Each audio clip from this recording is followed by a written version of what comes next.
Continúo entonces con alcalinos térreos. Fíjense ustedes que, a ver, yo me parece que acá va a ser conveniente más bien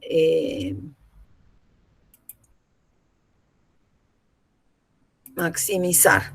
Fíjense acá es muy importante porque ahora ya los tenemos a los dos grupos, siempre vamos a analizar las cosas teniendo en cuenta ya los conocimientos que teníamos conocimiento y trabajado el grupo 1A y ahora tenemos el grupo 2B. Fíjense, esta serie va a responder también a la misma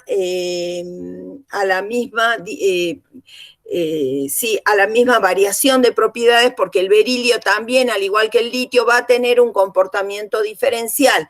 También va a ser un catión muy polarizante, porque ahora, además de tener poder adquirir dos cargas positivas, porque fíjense que aquí ya tenemos primero y segundo potencial de ionización, porque tienen configuración NS2, ahora tenemos 2 electrones en el último nivel, por lo tanto el número de oxidación característico del grupo va a ser el más 2, era más 1 para el grupo 1, este va a ser más 2, aquí vamos a tener 2 electrones en el último nivel, por lo tanto el segundo potencial de ionización, si bien va a ser mayor que el primero, va a ser accesible, van a poder acceder y fíjense lo que es la diferencia con el segundo potencial de ionización del grupo 1A, que eso yo se los marcaba, que ya implica un electrón del nivel de la capa interna, por eso es que el segundo potencial de ionización, fíjense que es infinitamente, es mucho mayor que el segundo potencial de los metales alcalinos térreos, por lo tanto, los metales alcalinos térreos relativamente, van a poder acceder a formar compuestos con el número de oxidación más 2, y por lo tanto, el potencial de ionización va a ser mucho menor. El segundo. Pero fíjense ustedes en cuanto al primer potencial de ionización y al primer potencial de ionización de los alcalinos térreos. ¿Qué diferencias encuentran? A ver, Rufino está presente. Altuve.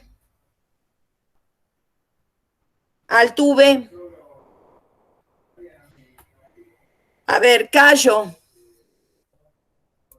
A ver, profe, disculpe. Sí, en este caso, ¿qué diferencias encuentran entre el primer potencial de ionización del grupo 1A y el primer potencial del grupo 1B? ¿Qué diferencias encuentran? A ver, no está la persona. Que el potencial del grupo B es mayor, profe. Es mayor. ¿Eso qué consecuencias tendría? ¿Tendría alguna consecuencia en el comportamiento químico? Porque el potencial de ionización nos está indicando cuanto más fácil o menos fácil es perder ese electrón. ¿Qué les parece? Desde el punto de vista del comportamiento químico, ¿habrá diferencias? A ver, Alderete, ¿qué diferencias pueden encontrar? Si cuesta más sacar un electrón. Recién estoy llegando a mi casa, la estaba escuchando solamente.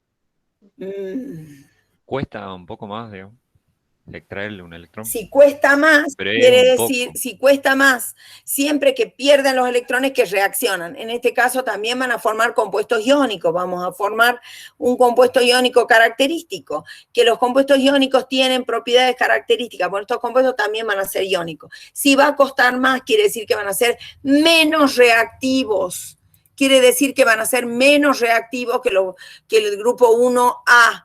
Ahí empiezan las diferencias. Fíjense el radio. ¿Qué está pasando con el radio?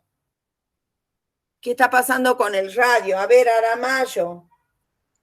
Sí, profe. El radio de los metales alcalinos térreos son menores que el de los metales alcalinos. Ahí está, o sea que siguen la tendencia del periodo.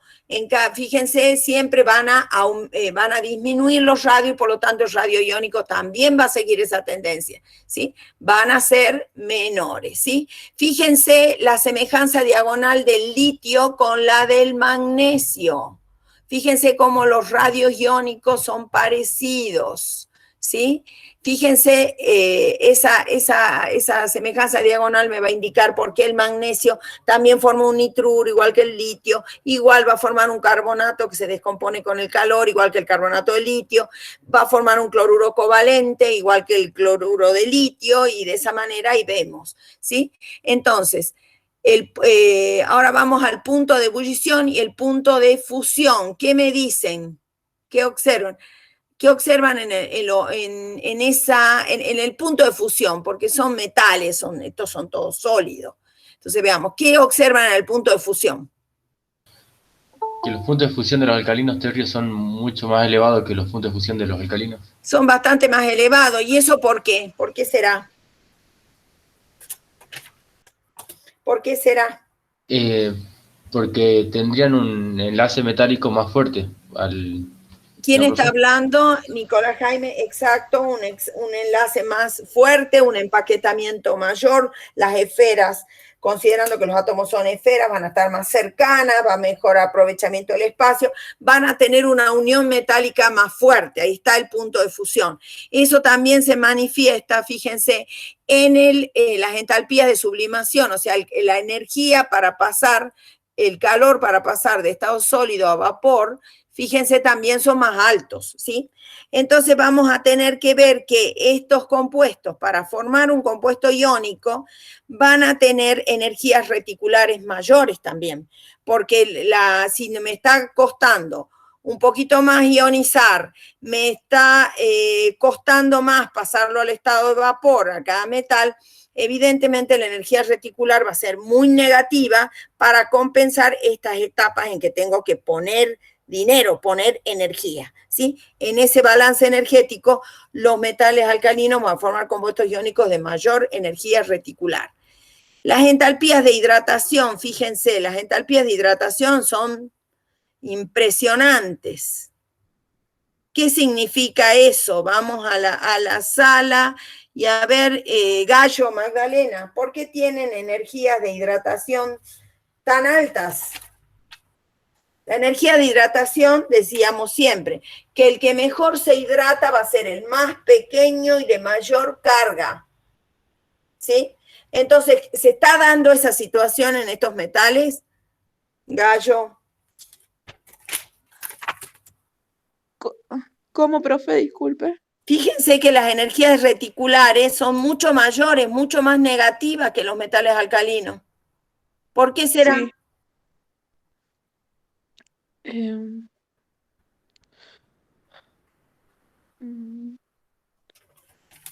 ¿Por qué será?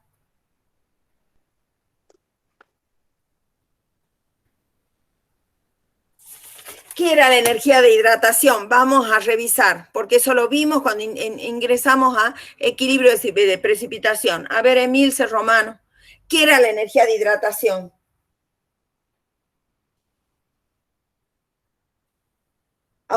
A ver. ¿Tiene que ver con la solubilidad que tienen los compuestos? Está relacionado. Claro que está relacionado. Porque cuando yo una sal la disolvía, ¿se acuerdan? Tomaba el frasquito de sal, la disolvía con agua, y entonces estaba rompiendo la estructura cristalina, iba en contra de la energía reticular, y luego los iones se hidrataban. Entonces, la energía de hidratación aquí es muy grande porque tiene mayor carga. Van a tener que revisar, chicos, porque el parcial está a la vuelta de la esquina, y yo voy a tomar todo, como siempre. Van a tener que revisar, no le está haciendo muy bien el fin de semana. Entonces, la energía de hidratación aquí mayor les está diciendo a ustedes que estos se hidratan mucho mejor porque tienen mayor carga, porque tienen dos cargas positivas. Los radios son más chicos también, los radios iónicos son más chicos, entonces son mucho más polarizantes, sobre todo el berilio, que es el más chico de todo, y entonces las energías de hidratación son altas. Ahora, sí, ¿quién habla? Yo le quiero hacer una pregunta sobre el parcial, ¿puede ser? Sí. ¿Vamos a rendir las 3 comisiones juntas? Por supuesto. Y con ustedes 3, digamos, las 3, profe. Mira, ese tema, yo normalmente lo hacíamos así. Así lo hacíamos. No sé si, porque tendría que revisar en cómputo si me dan otros horarios, pero no somos pocas profesoras. Si alguna se llega a caer, suponete que una tenga una comisión, se llega a caer el sistema, como me pasó a mí, que se me cortó la luz en la casa, ¿quién queda a cargo del parcial? Mandrake. O sea, es un riesgo eso. Es un riesgo grande también. Yo prefiero que estemos todas. Si a alguna se le cae, quedan las otras dos. O sea, ese es un riesgo. Por eso yo de abrir 2 salas no sé. Porque si abrimos 2 salas, una tenía que estar itinerando entre las 2 salas. Vamos a ver si me dan el espacio, no sé. Es muy complicado el tema ese, ¿eh? Es bien complicado el asunto ese, ¿eh? Me imagino, profe.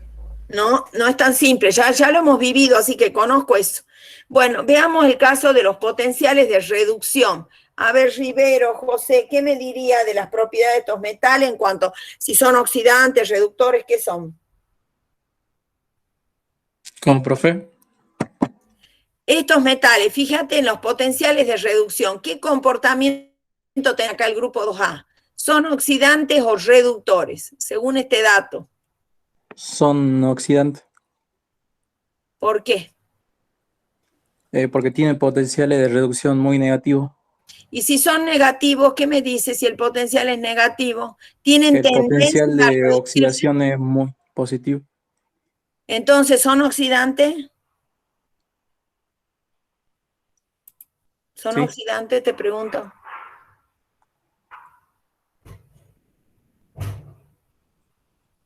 Son reductor. Y claro, son muy buenos reductores, son reductores buenos estos también. Tal vez son más o menos parecidos como buenos reductores. Estos grupos son metales electropositivos, pero tienen el carácter metálico muy importante, muy potenciado, o sea, tiene mucha tendencia a perder. Ustedes van a ver que estos potenciales de ionización son los más chicos de toda la tabla periódica. Así que son muy reactivos, van a tender a perder y por lo tanto su comportamiento es de gran reductor. Incluso hemos analizado específicamente el caso del litio, que es el reductor más importante que tenemos en la tabla, porque tiene un potencial de reducción muy negativo y por lo tanto un potencial de oxidación muy positivo. Normalmente, entonces, cada una de estas propiedades tiene una consecuencia. Si es en cuanto a la hidratación, porque tienen altas densidades de carga, la entalpía de sublimación, si son altas quiere decir que la estructura metálica es fuerte, si son bajas la estructura metálica no es tan fuerte como en el caso de los metales alcalinos. Entonces todo esto sigue un análisis importante, o sea, las propiedades periódicas tienen un correlato en las propiedades físicas y químicas. No son numeritos en una tabla, tienen un significado, a eso voy con esas propiedades. Voy a recordar un poquito, voy a dejar de presentar y voy a recordarle algunas propiedades periódicas. Me queda una duda. Sí, a ver. ¿Por qué el segundo potencial de ionización del magnesio es más chico que el primero? El segundo potencial, mira, a ver, veamos eso. Volvemos a la carga. El potencial, ¿cuál decís vos? No, aquí esto, no. Acá es un problema de numeritos. Discúlpame, eso ya lo busco en un libro. Ese es un problema de error de números. Pero no puede ser 442. ¿Profe? Es 1442. Claro, 1440. Aquí se me fue un numerito a mí. Acá no. Es cuestión de número.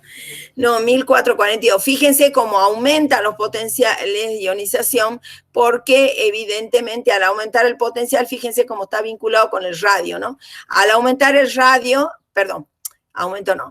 disminuye el potencial de ionización justamente con el aumento del radio.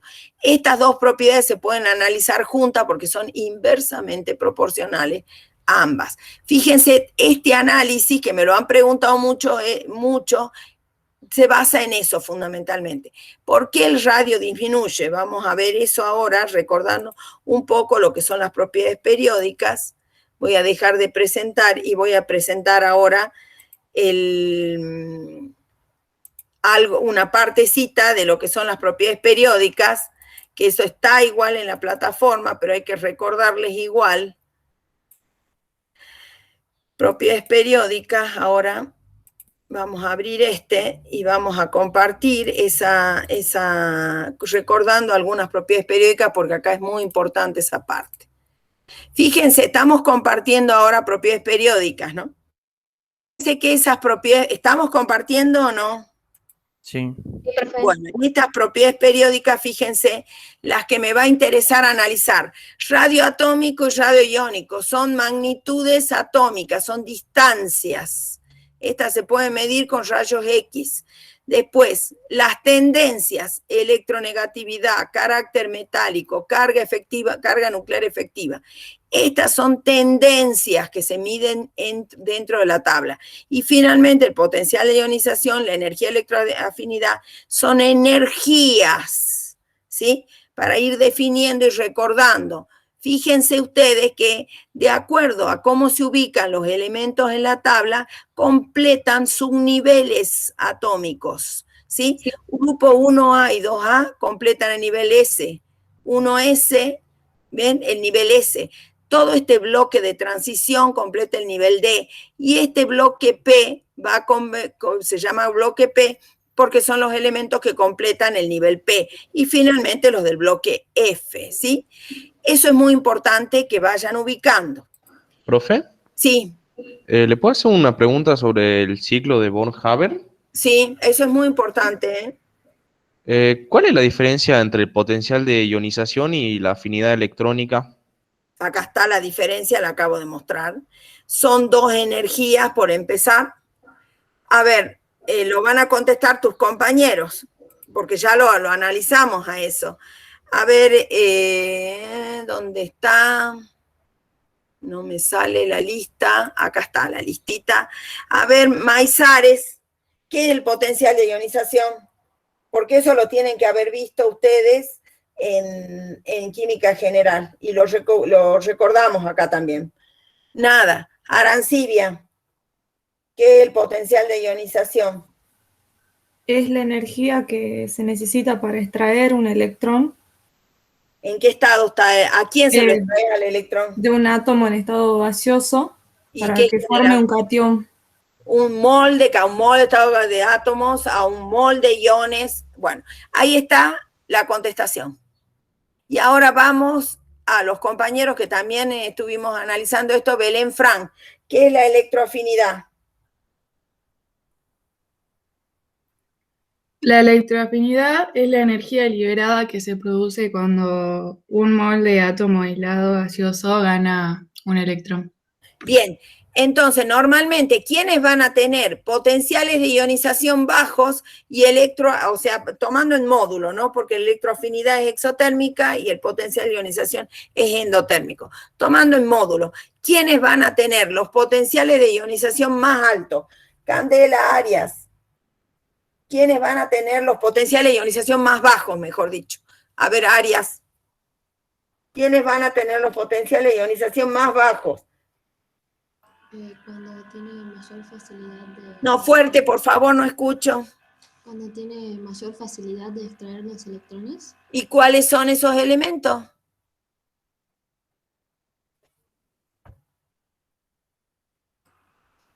A ver, Sarabia, Carlos, ¿cuáles son los elementos que tienen menores potenciales de ionización?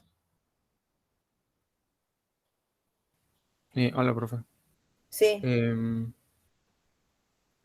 Los que tienen un radio más grande, digamos. No. Los metales son los que van a tener los potenciales de ionización más pequeños y por lo tanto los no metales los más altos. No sé, la persona que me preguntó, que no lo ubiqué, ahí va contestando, ahí se va contestando. Fíjense, aquí están los grupos y los grupos de la tabla y los periodos. Periodos son, nos movemos en forma horizontal y los grupos en forma vertical, ¿sí? Fíjense, acá hay un aspecto importante que es una de entre las propiedades, la carga nuclear efectiva. Fíjense lo que es el caso de la carga nuclear efectiva. La carga nuclear efectiva es la carga total, o sea, el número de protones que tiene el Z de un átomo, ¿sí? Menos el apantallamiento. Vamos a ver qué es el apantallamiento, sigma, de los electrones restantes, ¿sí? Fíjense ustedes que acá se ve por ejemplo, en este caso, que yo tengo... en este caso tengo 1S, 2S, 3S. Por ejemplo, acá tengo un elemento con esta configuración que es 3P2, ¿sí? Que tiene que ser, 3P2 tiene que ser el silicio. Bueno, acá, por ejemplo, estos son los 3S y 3P, son los electrones de valencia. Y todos los electrones de las capas internas son los que van a ejercer el efecto de apantallamiento. O sea, estos, los del último nivel, siempre están más alejados del núcleo que los electrones internos.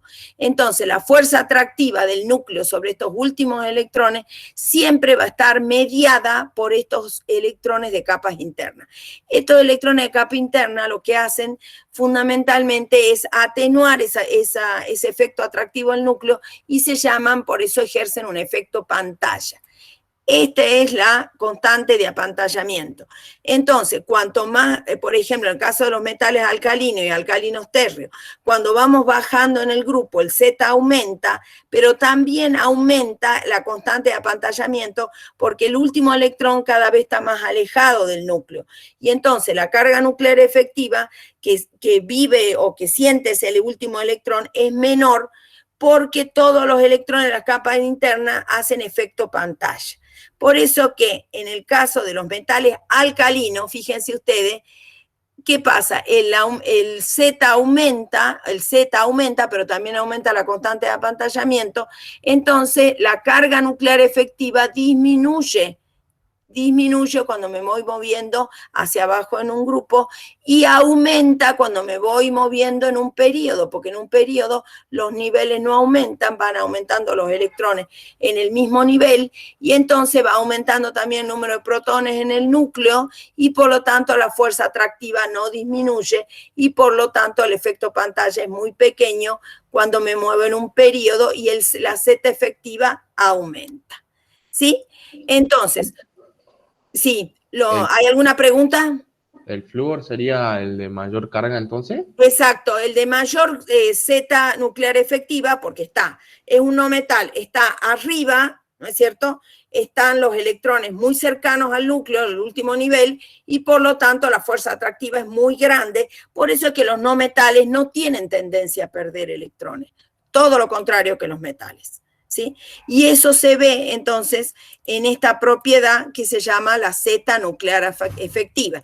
Así, los metales serán más reactivos cuando menor sea el Z asterisco de la Z nuclear efectiva, o sea, Z menos la constante de apantallamiento. ¿Sí? Por eso es que el potasio va a ser más reactivo que el litio. Por ejemplo, si yo me muevo en un grupo, el litio va a ser el menos reactivo y a medida que yo baje va a aumentar la reactividad porque disminuye la Z efectiva, aumenta el radio, disminuye el potencial de ionización.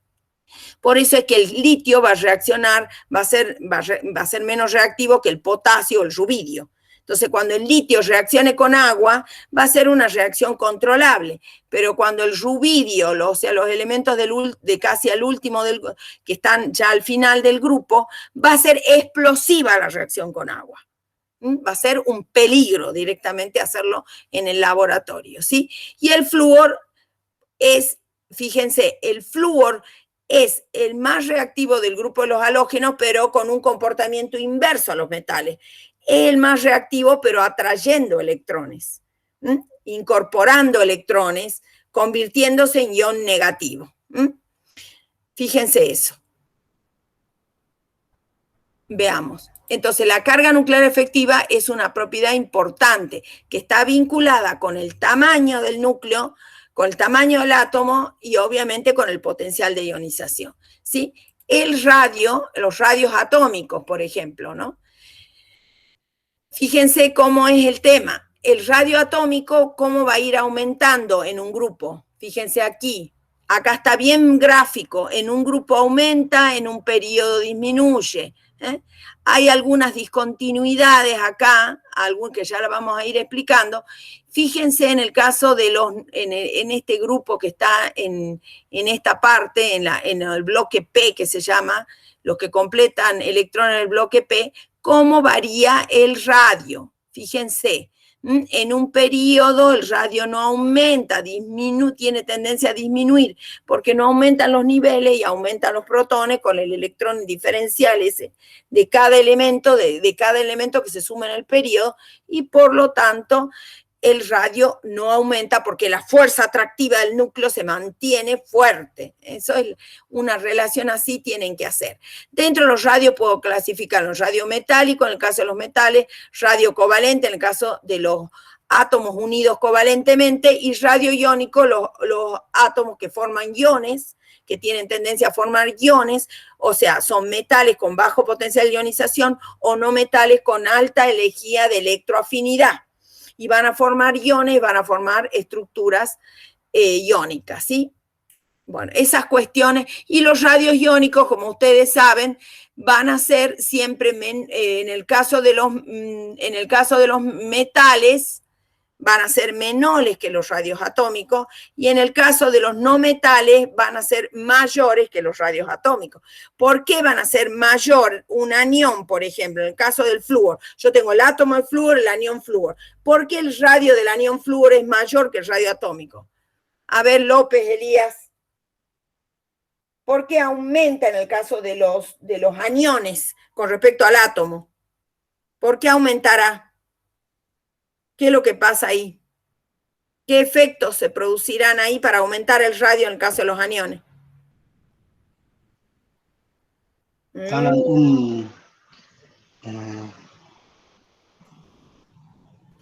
Bueno, pasamos porque no podemos seguir esperando. Eliana Ramírez. Eliana, ¿por qué aumenta el radio de los aniones? Nada, no se contesta nada. Cruz, Cintia, una explicación. Si yo paso de un átomo a un anión, quiere decir que ¿qué ocurrió en el camino? Moyano. Ganó un electrón, por favor. Ganó un electrón y ese electrón, al ganar el electrón, necesita espacio para ubicarse. Entonces, necesariamente hay una dilatación del radio. Y en el caso del catión pasa todo lo contrario. Al perder un electrón, ¿qué es lo que pasa? Hay más protones que electrones y la fuerza atractiva del núcleo crece y por eso el radio disminuye en el caso de los cationes, ¿sí? Esas cuestiones tienen que estar, tienen que estar. Vamos a ver acá. Bueno, aquí ven la comparación de los radios atómicos y los radios iónicos. Lo contrario pasa con los aniones. El radio aniónico es más grande que el radio atómico, eso ahí se ve.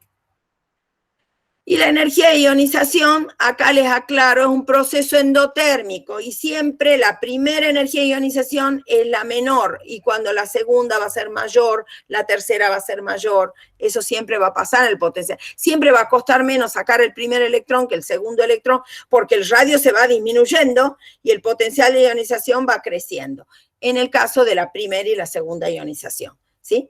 Acuérdense eso. Bien. Aquí vemos cómo varían las energías de ionización inversamente al radio. Inversamente al radio. Fíjense aquí, acá, por ejemplo, cuando en el caso del magnesio, que es alcalino térreo, saco el primer electrón, saco el segundo y tengo el potencial segundo, pero cuando quiero sacar el tercero, ya el potencial de ionización trepa muchísimo porque ya estoy sacando electrones de la capa interna. Entonces, esa es una cosa importante. Bien, vamos a esto, la afinidad electrónica, eso es importante acá. La afinidad electrónica en general es positiva, acá está la definición, lo que dijo la compañera de ustedes, puede ser positiva o negativa, aunque suele ser negativa, o sea, un proceso exotérmico. La segunda energía de ionización, en cambio, suele ser positiva, o sea, la primera suele ser en general negativa, pero la segunda es positiva, ¿Por qué es positiva la segunda segunda electroafinidad? Porque en la segunda electroafinidad, ay, no tengo, ¿dónde está el? Ay, no encuentro mi lápiz. Ay, no lo saqué de la caja. Tengo que buscar mi lápiz óptico. Puede ser que no haya estado acá. Acá está. Bien. ¿Por qué es la segunda? Porque en la primera vamos a tratar de escribir un poco acá. En la primera, supongan que tengamos el oxígeno atómico gaseoso, me va a formar este ion con una sola carga negativa. Y esta electroafinidad va a ser menor que 0. Pero la segunda electroafinidad, cuando incorporo el segundo electrón, la segunda electroafinidad, esta es mayor que 0. ¿Por qué?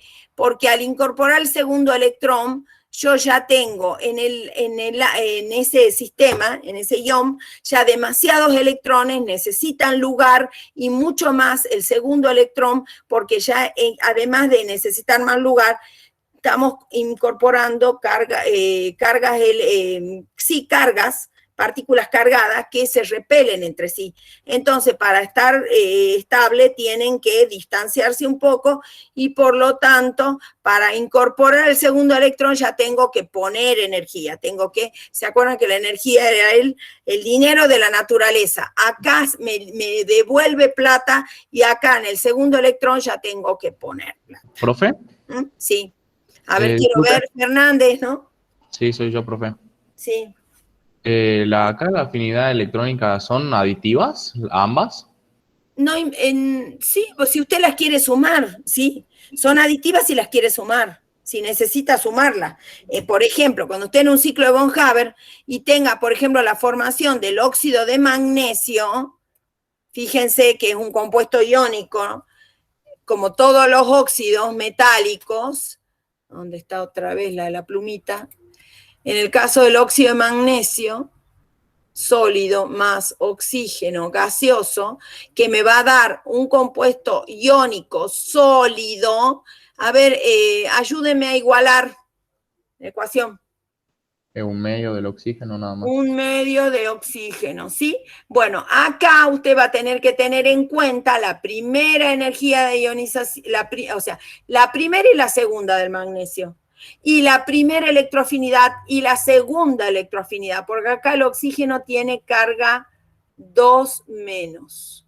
Y acuérdese que la primera va a ser positiva y la segunda, la primera negativa y la segunda positiva. Eso va a pasar también, por ejemplo, con el azufre, ¿no? El azufre gaseoso con el primer electrón te va a formar un ion con una carga negativa. Y esto va a tener una electroafinidad primera menor que 0, exotérmica, pero la segunda electroafinidad de este ion, ya es un ion, ya va a ser positiva. ¿Y cuál es mayor, profe?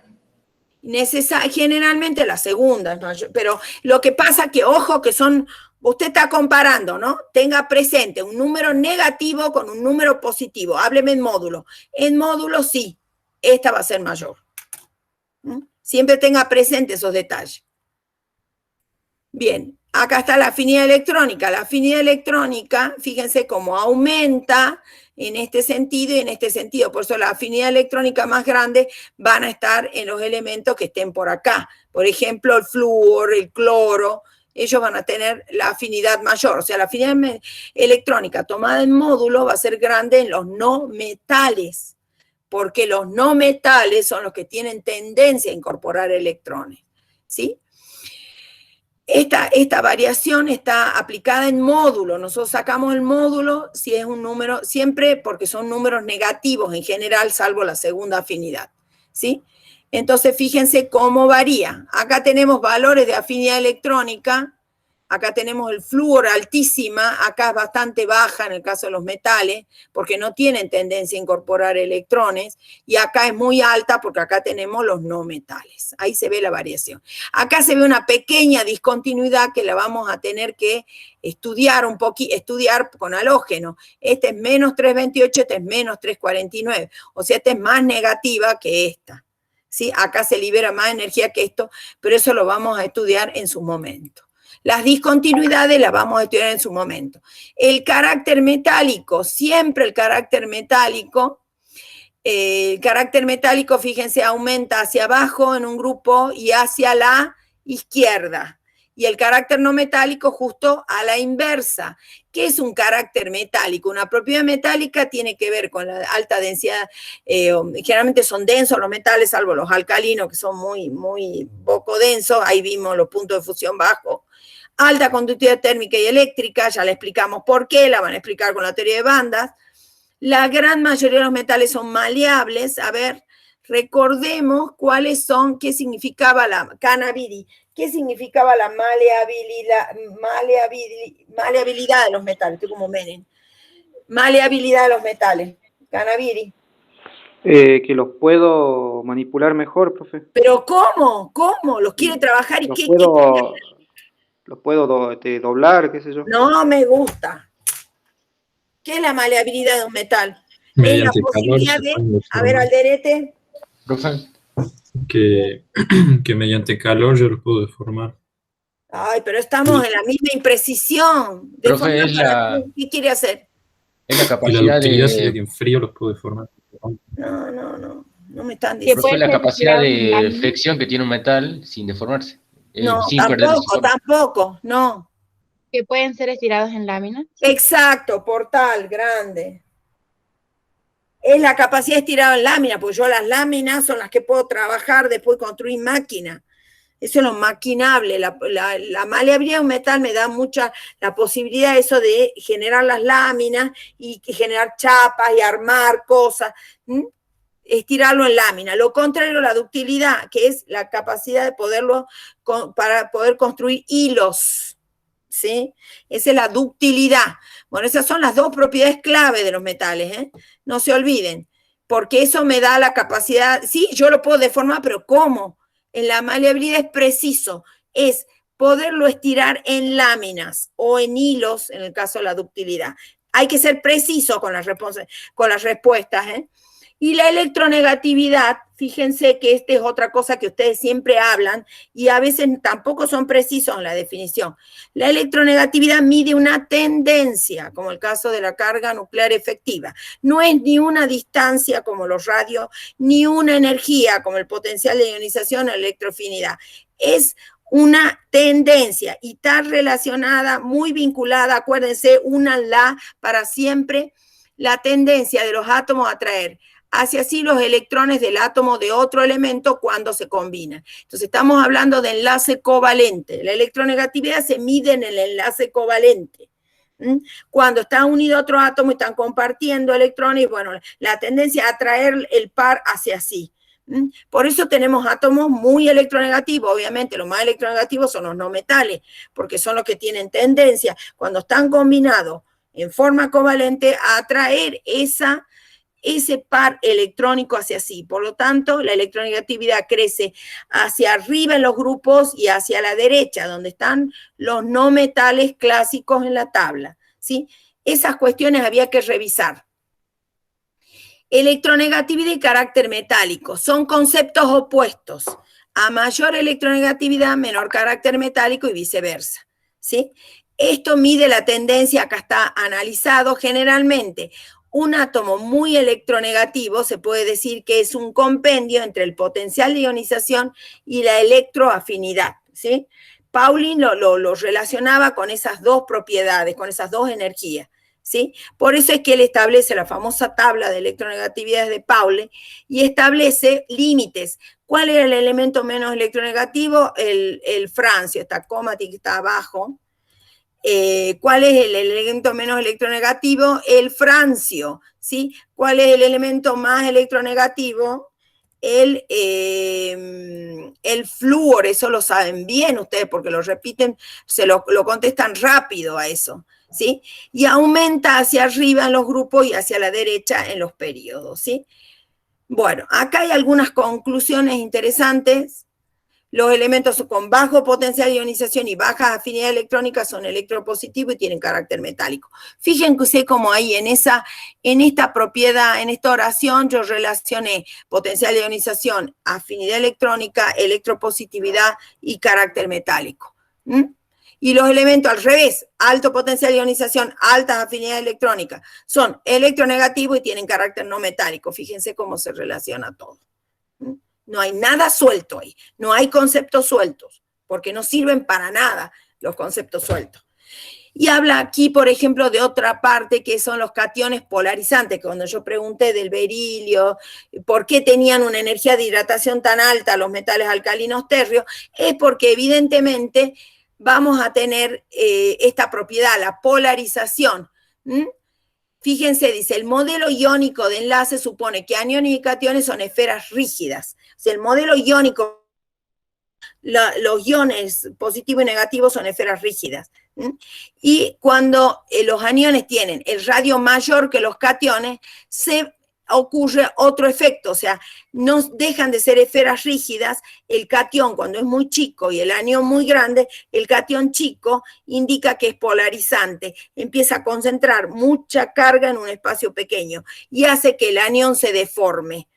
Cuando el anión se deforma, entonces quiere decir que el anión se polarizó, es polarizable. Y el catión es polarizante. Por favor, utilicen correctamente esos términos. El catión es polarizante y el anión es polarizable. Cuando se polariza el anión, la nube se deforma, ya no es esférica, sino es en forma ovalada, entonces ya empiezan las nubes electrónicas a tocarse, empieza la tendencia y crece el carácter covalente de esa unión.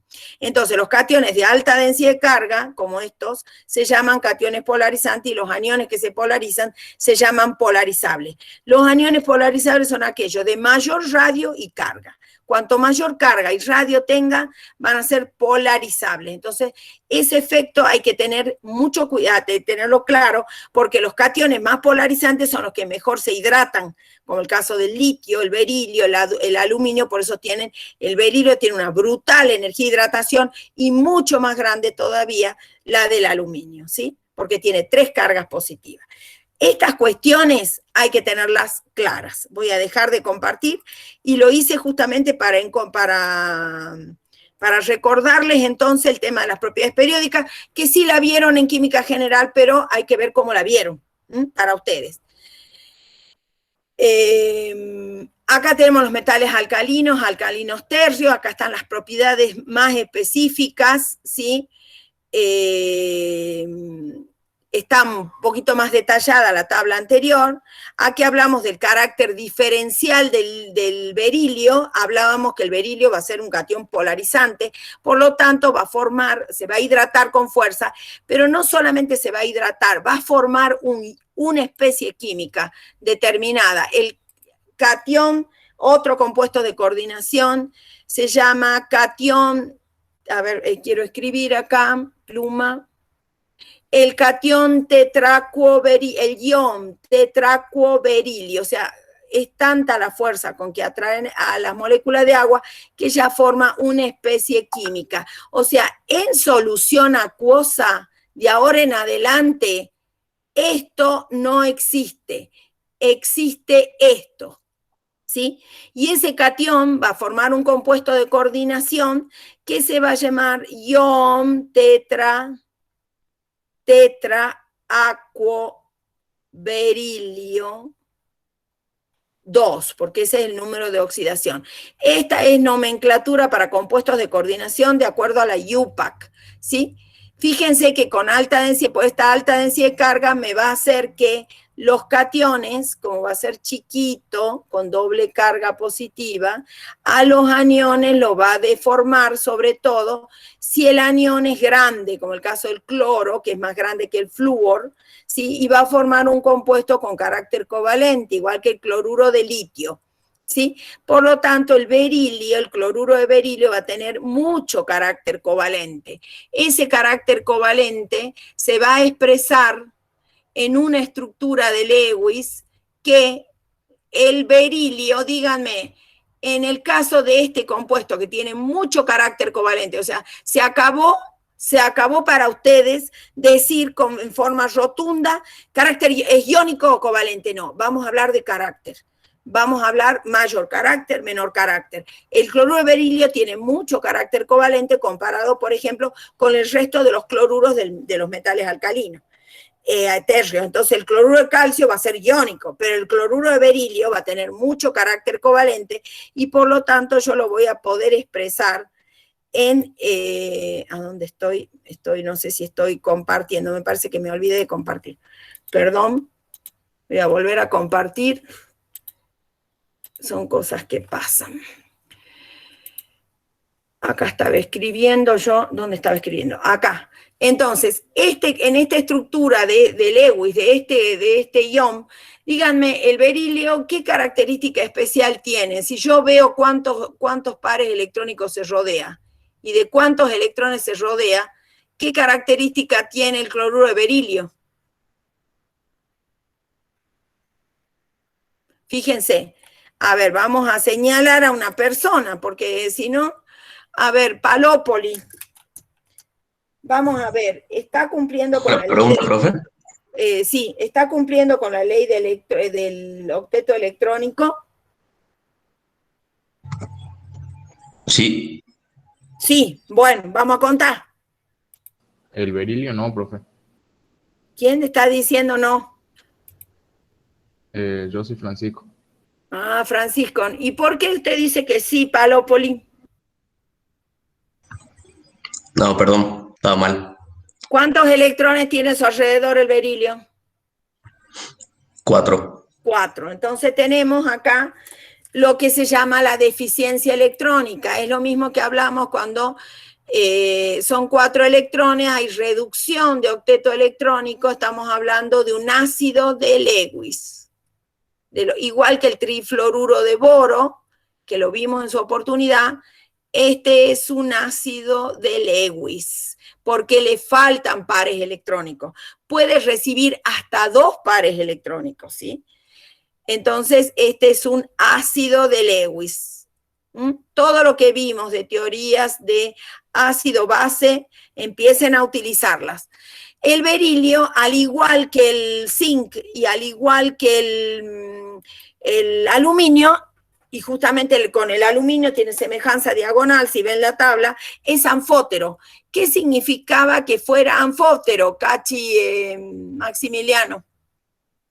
Ah, no está Maximiliano. A ver, hermano. Sí, Cachi. Acá estoy. Ah, sí está, pero no estás aquí. No sé por qué no te encuentro, debe estar metido en otro lado. En la lista no está. Bueno, ¿por qué era anfótero? ¿Por qué eran anfótero?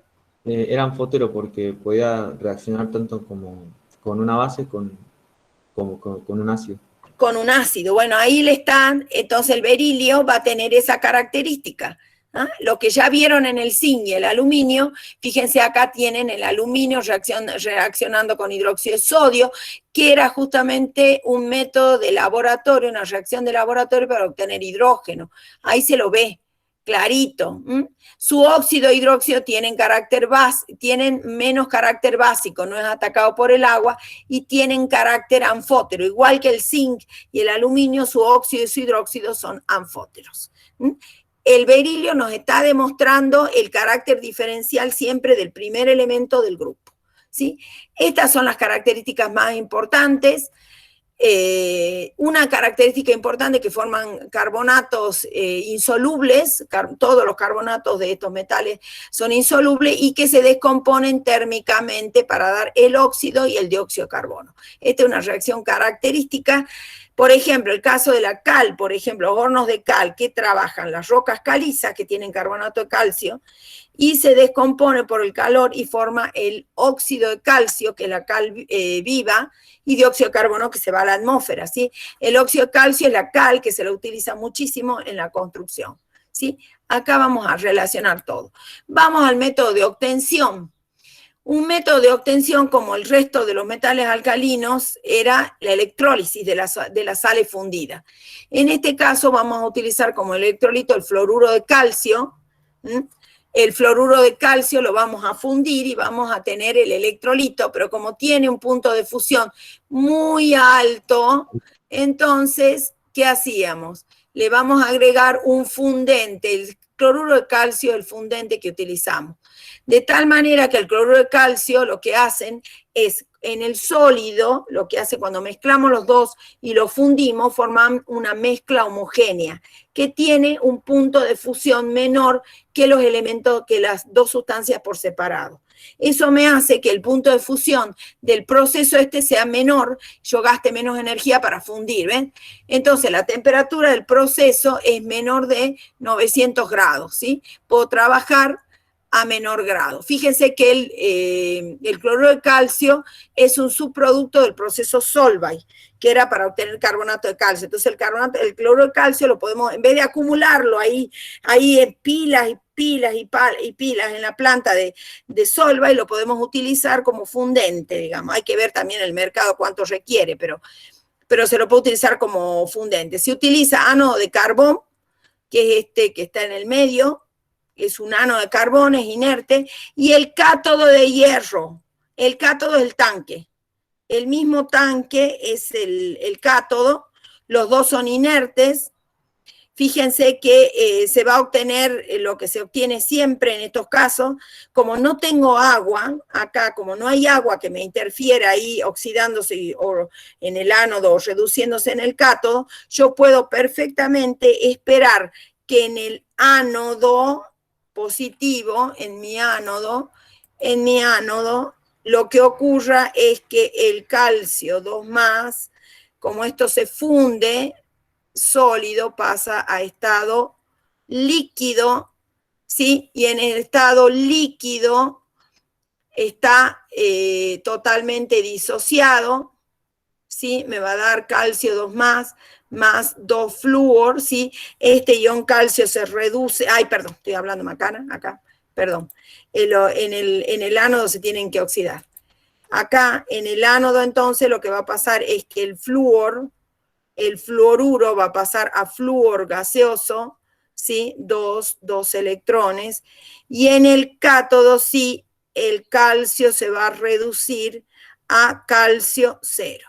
Y luego, fíjense, el calcio, como tiene un punto de fusión de 850 grados y nosotros trabajamos a 900, una temperatura más o menos alrededor de 900, lo vamos a obtener al calcio líquido, digamos, ¿no? Básicamente líquidos, ¿sí? Entonces es la electrólisis clásica para obtener el elemento, ¿sí? Acá, por ejemplo, para obtener magnesio del agua de mar, que esa es la fuente más grande que tenemos de magnesio, que es el agua de mar, en este caso, lo que hacemos es tratar el agua de mar, que tiene sales disueltas y tiene magnesio en una cantidad importante, fíjense las concentraciones, acá está en ppm, ¿sí? 1350 miligramos por litro, ¿sí? Esa es la concentración. Entonces lo que se hace generalmente es tratar el agua de mar, o sea, esto acuoso, con una base bastante baratita, que es el hidróxido de calcio, la cal apagada, para que me dé hidróxido de magnesio más cloruro de calcio. Este es soluble, pero este no lo es, como lo que vimos nosotros cuando tratamos el agua, la dureza temporal con hidróxido de calcio. Este es insoluble, entonces yo lo que hago es filtrarlo, y de esa manera lo que hago es un proceso de concentración. O sea, me viene el agua de mar con un montón de sales disueltas, pero yo sé que solo el hidróxido de magnesio es insoluble de todas esas sales disueltas, entonces de esa manera lo concentro. Esto es un proceso de concentración, ¿sí? Una vez que lo concentro, lo filtro, entonces obtengo el hidróxido de magnesio sólido, porque lo separo, lo filtro. En la filtración siempre vamos a tener el sólido separado, y lo que se llama líquido de filtrado. ¿Sí? Entonces, el hidróxido de magnesio es el sólido separado que lo hacemos reaccionar con una corriente de ácido clorhídrico para producir cloruro de magnesio acuoso y agua. Es una reacción de neutralización clásica, digamos, ¿no? Bueno, una vez que obtengo esto acuoso, el cloruro de magnesio, así no lo puedo electrolizar. Este es aparte del tratamiento químico. Yo no lo puedo electrolizar así. ¿Por qué no lo puedo electrolizar al cloruro de magnesio así como está? A ver, Janina Severich. ¿Por qué no? Sí. Porque es un sólido. No te escucho. ¿Por qué? ¿Qué pasa? Profe, Sí. tengo que evaporar el agua porque si no se va a reducir en el cátodo. Exacto, el agua me va a molestar en la electrólisis porque el agua se va a reducir en el cátodo. Entonces, así como está, no voy a poder electrolizarlo. Voy a tener que hacer, ¿qué le hago entonces? ¿Qué le hago al cloruro de magnesio? Yo tengo una sal disuelta, tengo una solución. ¿Qué le hago ahora? ¿Qué hago ahora? ¿Se Para lo eliminar el cristaliza, agua, ¿qué puede hago? ser, profe? ¿Cómo se lo cristaliza? ¡Qué buena idea! ¿Cómo se lo cristaliza? Aumentando la temperatura. Aumentando la temperatura, evaporando el solvente, evaporando el agua. Entonces lo hago un proceso de calentamiento, no tan alta. ¿Qué temperatura tendrá que ser para calentar? Si lo caliento, ¿a qué temperatura les conviene calentar? ¿A 200 grados? A 100. A 100 como máximo, más de eso no voy a gastar plata, pues. Si no es gastar plata, es gastar. Se evapora el agua y cristaliza la sal. Cristaliza la sal. Ahora, una vez que cristaliza la sal, ¿qué voy a hacer yo ahora? Una vez que cristaliza la sal, ¿qué hago para electrolizar? A ver, Cintia Cruz. La fundo. Fundir, profe. Claro, tiene que fundir, claro, exactamente. Tiene que fundir y ahí ya voy a tener que ver, porque siempre me va a costar un poquito, porque voy a gastar energía, usaré fundentes, puedo utilizar un fundente que no me interfiera demasiado y si se interfiere se pueda minimizar esa interferencia, ¿no? Como el caso del cloruro de calcio cuando le agregamos al cloruro de sodio. Entonces después de ahí ya la electrólisis es la electrólisis clásica. ¿Ah? La electrólisis clásica, sí. ¿Este es un proceso que se puede hacer en el laboratorio o no? Sí, mira, si vos tenés una buena mufla, porque ahí tenés que no solo evaporar, sino tenés que una buena mufla que te llegue, bueno, hay que ver qué punto de fusión tiene.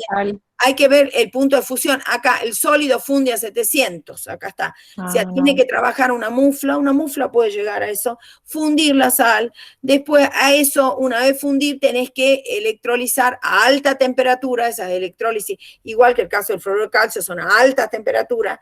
Entonces, utilizar en este caso vamos a utilizar un ánodo de grafito, que es inerte, y un cátodo otra vez de acero. El cátodo de acero famoso va a ser un acero resistente a la temperatura, no cualquier acero. Todo eso lo tengo que contemplar. Todo eso, o sea, puedo hacerlo en pequeña escala y utilizar un cátodo de acero que resista bien esos 700 grados, ¿sí? Y la electrólisis, la clásica, la que conocemos, ¿no? Como no hay agua, me liberé del agua. Entonces el cloruro se oxida a cloro molecular, o sea que cloro va a ser un subproducto de este proceso. Reducción de magnesio a magnesio cero. Esta electrólisis se ve mucho, o sea, se hace esta electrólisis generalmente vamos a minimizar, espera. a ver, esta electrólisis se hace ay, no me sale, en Israel, cerca del Mar Muerto, por ahí. Ahora, no me acuerdo si el Mar Muerto, no quiero meter la pata, no quiero meter un error de geografía, pero hay un mar que baña las costas de Israel, que creo que una parte es el Mediterráneo, de acuerdo a lo que yo iba leyendo, y ellos toman el agua de mar y obtienen el magnesio de esa manera. Por eso es que dicen que ellos están teniendo problemas ambientales también en la zona esta, porque ellos obtienen potasio del agua de mar y magnesio del agua de mar con electrólisis, y están como desalinizando, están alterando, digamos, la proporción de sales del mar, en proporción de sales de sal, agua en el mar, y se están produciendo alteraciones en la densidad del agua y una serie de cuestiones que tienen sus consecuencias, obviamente. Tiene consecuencias. Porque, bueno, el mar tiene un ecosistema que funciona con ese contenido de sales. Cuando ese se altera también el ecosistema, ¿sí? Es el Mar Negro. El Mar Negro, está bien. Bien, gracias por la información. Eso es Medio Oriente, no extremo. Extremo Oriente es toda la parte de China. Sí, el Medio Oriente. Bueno, seguimos entonces. El resto de las aplicaciones yo les voy a pedir que las vean ustedes, porque las aplicaciones, acuérdense que están relacionadas, ¿dónde está esto? Van a estar más relacionadas con los compuestos, en estos casos de estos metales, porque son muy reactivos, entonces siempre están combinados. Entonces generalmente la utilización son el óxido, la cal viva, el carbonato de calcio, el hidróxido de calcio, el sulfato de calcio, que lo conocemos como yeso, el carburo de calcio, que se lo usa para la famosa soldadura oxiacetilénica, que lo que hace es reaccionar con agua y formar, creo que eran dos, dos, más agua, lo que hace es liberar un hidrocarburo, que es el acetileno, más hidróxido de calcio, queda en solución acuosa, y es un gas, es el acetileno, y se lo usa justamente a este gas como el combustible, digamos, el que produce el calor en la soldadura oxiacetilénica, y porque es muy interesante en esa soldadura porque alcanza temperaturas de hasta 1000 grados. Entonces, cuando yo tengo que fundir, por ejemplo, para soldar, yo tengo que fundir las partes metálicas para que se unan. Yo con esta soldadura puedo trabajar con metales de alto punto de fusión o aleaciones metálicas que tengan un alto punto de fusión. El hipoclorito de calcio, que lo usan en las piletas, ahora me van a decir ustedes por qué lo usan en las piletas, ¿no? Las piletas de natación, para protegerlas, para que dure el agua. ¿Cuál será el problema acá? Ay, no escribe la pluma. A ver, acá está. El hipoclorito de calcio. ¿Por qué lo usamos en las piletas? Como coagulante, profe. Ay, Jesús. No. Para desinfectar. ¿Para qué lo usábamos en la potabilización del agua? Para desinfectar. Para desinfectar. ¿Por qué lo usábamos para desinfectar? ¿Qué propiedad tenía este? ¿Qué propiedad tenía este? ¿Para qué lo usábamos, por ejemplo, en la etapa de desinfección, en el proceso de potabilización? ¿Qué propiedad tenía concreta? Ahí usábamos cloro. Atacaba los metabolitos de las bacterias. ¿Pero cómo los atacaba? Estábamos en química. Reduciéndolos. No, al revés. Ese es un oxidante poderoso. Ataca la pared celular de las bacterias. No son todas las sustancias químicas que intervienen en el metabolismo de una bacteria que produce una enfermedad hídrica, ¿no? Como por ejemplo el Escherichia coli, por ejemplo, que es una bacteria. Entonces va destruyendo todas las sustancias porque las oxida y las transforma en otra cosa, en otra sustancia, en una molécula orgánica oxidada, y esa ya no sirve para las funciones de mantener con vida a esa bacteria. Entonces es química lo que estamos viendo acá. Este es un oxidante.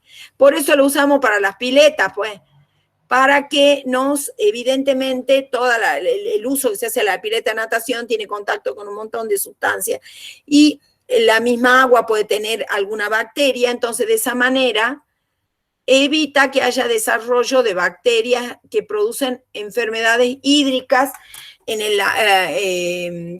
justamente a todas las personas que tengan contacto con el agua, ¿sí? El berilio. Berilio se lo utiliza bastante, generalmente para producir un tipo de vidrios especiales que se lo usan en los equipos de rayos X, porque es transparente a los rayos X, el berilio. Se hacen aleaciones de níquel, por ejemplo, estas aleaciones, siempre una aleación metálica, empiezan a incorporar esa idea, se plantea para mezclar dos metales y lograr un producto que tenga mejores propiedades que los metales por separado. Entonces, por eso, se lo va a usar con el níquel, porque le va a dar una elasticidad especial, y con el cobre, evidentemente, también se lo va a alear para obtener alguna mejora que los metales por separado no tienen, ¿sí? Bueno, esto yo ya lo voy a dejar acá para que ustedes lo lean. La importancia biológica del calcio es muy grande porque el calcio constituye como fosfato de calcio los huesos, es muy importante para la estructura ósea y para todos los procesos metabólicos que ocurren en el organismo cuando yo generalmente elimino parte del calcio y parte del calcio lo incorporo con la alimentación. Entonces, en ese equilibrio de eliminación e incorporación, ese es fundamental en el organismo humano para sostener la estructura ósea fuertemente, entonces tiene una importancia biológica desde ese punto de vista porque constituye como fosfato los huesos. Vamos a dejar de compartir y vamos a seguir con equilibrio de precipitación porque ya nos estamos acercando cada vez más a ese tema, así que lo vamos a empezar a trabajar. En los huesos es muy importante, por ejemplo, la estructura cristalina. ¿Cuán cristalino es ese fosfato? No tiene que ser muy cristalino, tiene que ser parcialmente amorfo para que dé una buena estructura ósea, porque la estructura ósea no tiene que ser quebradiza, como cualquier compuesto iónico, sino que tiene que asumir impactos que va sufriendo el organismo e irlos incorporando. Entonces no tiene que ser un fosfato de calcio demasiado cristalino. Esto es interesantísimo. Vamos a equilibrio de precipitación, vamos a continuar donde estábamos. Equilibrio de precipitación se va a dar así en forma como pastillitas. Hasta aquí nosotros habíamos planteado el caso de las sales insolubles, cuyo equilibrio está expresado con un KPS. El KPS se expresaba de esta manera, como cualquier equilibrio iónico de los que vieron hasta ahora. No sé si ustedes han visto equilibrio... Profe, creo que no está presentando. Ay, perdón. Ya mismo presento. ¿Dónde estoy? Acá. Bueno, ustedes me dicen si estoy presentando. ¿Estamos presentando? Sí, profe. Sí, profe.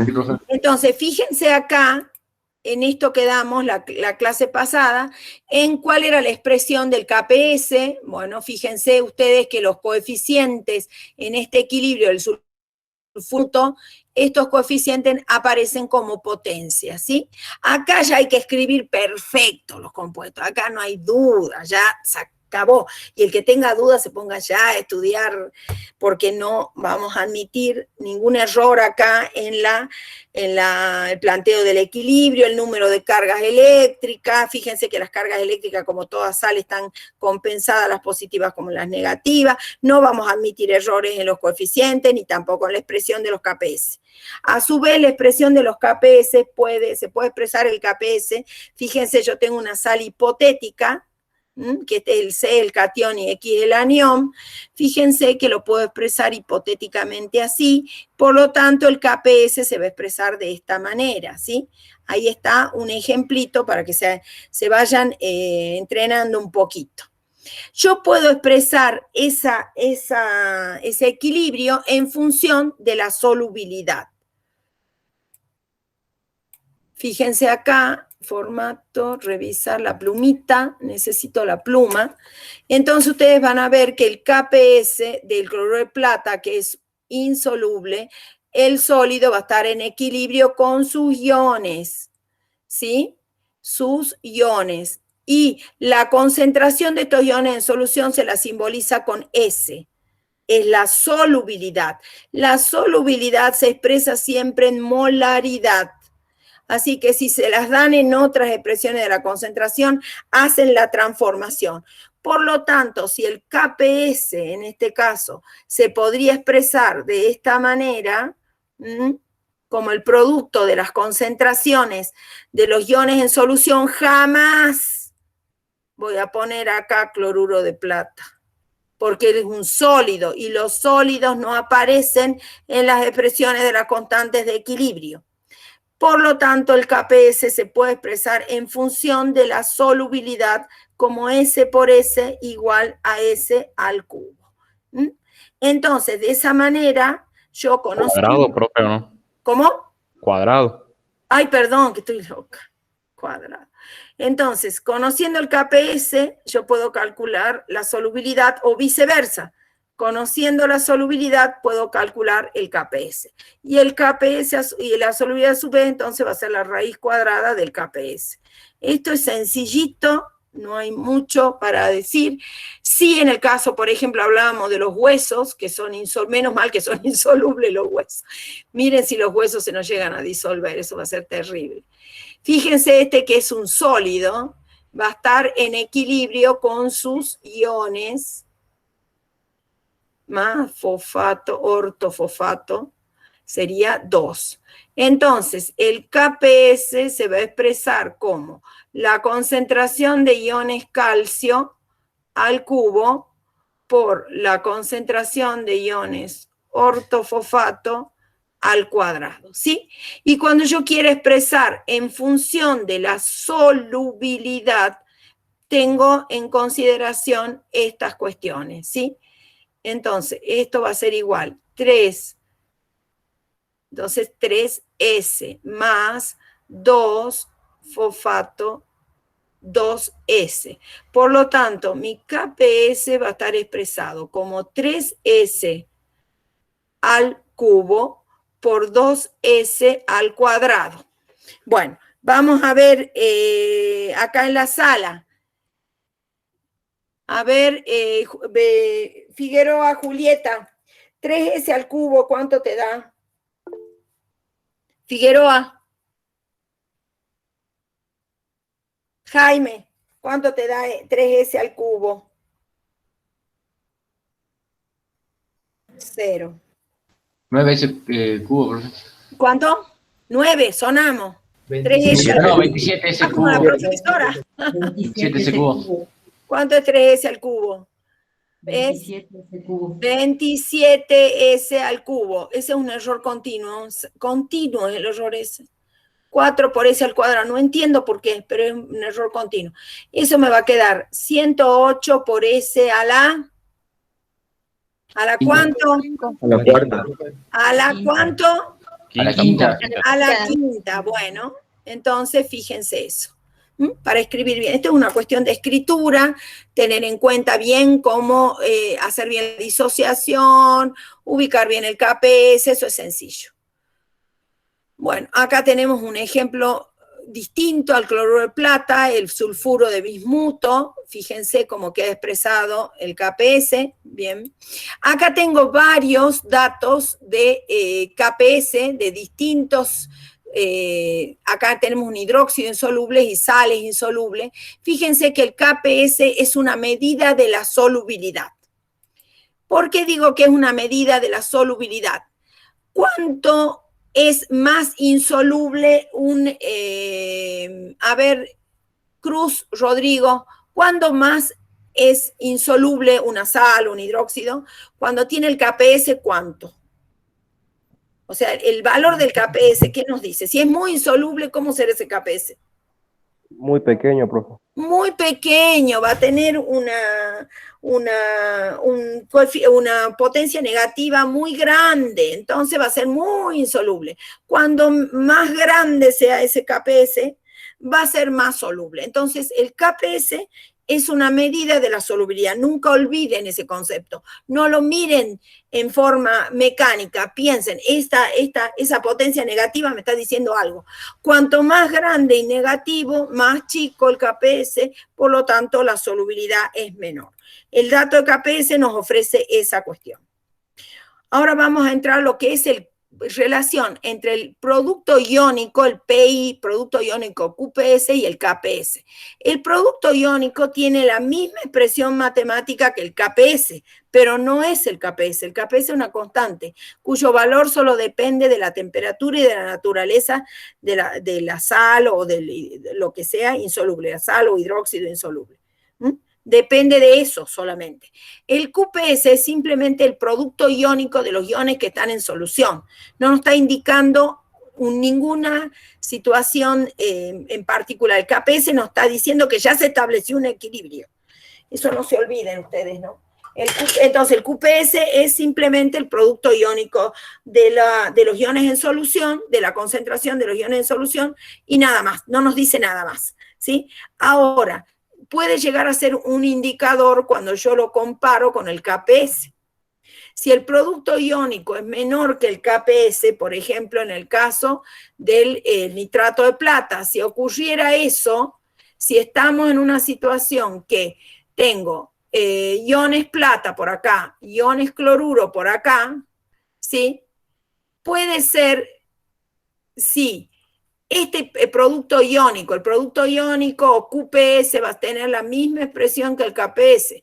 Si este es menor, si yo hago el producto de las concentraciones, me da menor que el KPS, quiere decir que los iones están en solución y que no hay precipitado, que todavía no hay precipitado.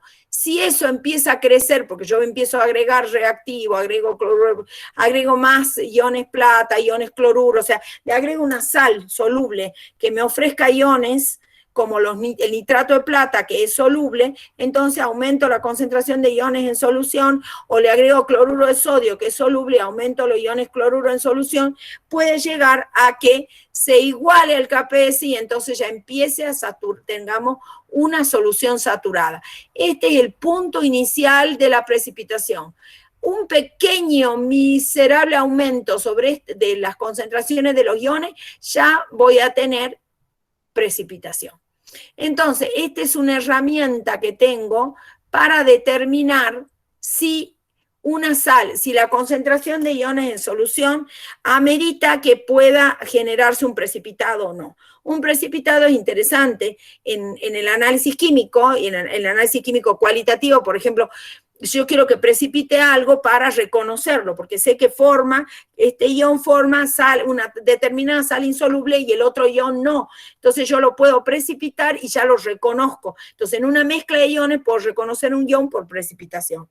Entonces conocer esta herramienta es interesante para identificar un ion, por ejemplo, ¿no? Y hacerlo precipitar. O bien para cuantificarlo también pesando ese precipitado, por ejemplo. ¿Sí? Entonces, presten atención a eso.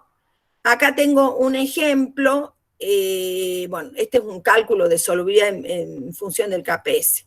Acá tengo otro ejemplo, determinar cuáles sulfatos insolubles de calcio, estroncio y bario. Acá teníamos que ponerle las cargas, que yo me olvidé, de cuáles sulfatos insolubles de estos iones, todos tienen la misma carga, pues son alcalinos tercios, precipitarán cuando se agrega 100 mililitros de sulfato de sodio. O sea, yo tengo el ion en solución, los estroncio, calcio, estroncio y bario, y le agrego sulfato de sodio. El sulfato de sodio, como es una sal de metal alcalino, es una sal de metal alcalino, es soluble. Este es soluble, o sea, quiere decir que en solución acuosa me va a dar iones sodio, iones sulfato. pero los metales alcalinos térreos, por ejemplo, una propiedad que tiene es que forman sales más insolubles que los metales alcalinos, que el grupo 1, o sea que el grupo 1 forma todos los sulfatos solubles, pero estos forman todos sulfatos insolubles, ¿ven? Entonces cuando lo mezclo con el sulfato me da el sulfato insoluble. Cada uno tiene un KPS, fíjense. Este es 2,3 por 10 a la menos 4, este 2,8 por 10 a la menos 7, y este 1,1 por 10 a la menos 10. ¿Cuál de todos estos sulfatos, a ver, Alderete, es el más soluble? ¿Cuál de El todos primero, profe, estos sulfatos es el valor más del KPS. soluble? Sí. Sulfato de calcio. ¿Cómo? El sulfato de calcio sería el más soluble. Bien, bien. Había escuchado sulfuro y me dio un vuelco en el corazón. Bueno, el más soluble es el sulfato de calcio, exacto. Y el más insoluble, este es el más soluble, y el más insoluble es el sulfato de bario, ¿sí? Fíjense que la solubilidad tiene mucho que ver con el tamaño del ion. El tamaño del ion, aquí he puesto mal, es bario, acá es bario. ¿Profe? Sí. Disculpe, y entre más chico el KPS, Sí. el primero que, o sea, es más fácil de precipitar. Y claro, porque es el más insoluble. El que requiere menor concentración de iones, requiere, fíjate, si el KPS es chico, yo lo voy a alcanzar rápido. Tengo una mezcla de iones en un recipiente, y si es chico, lo alcanzo rápido. Si el producto iónico enseguida va a alcanzar y va a superar el KPS. Eso es importante, por eso aquí veíamos, el más soluble es el sulfato de calcio, y menos soluble es el sulfato de estroncio.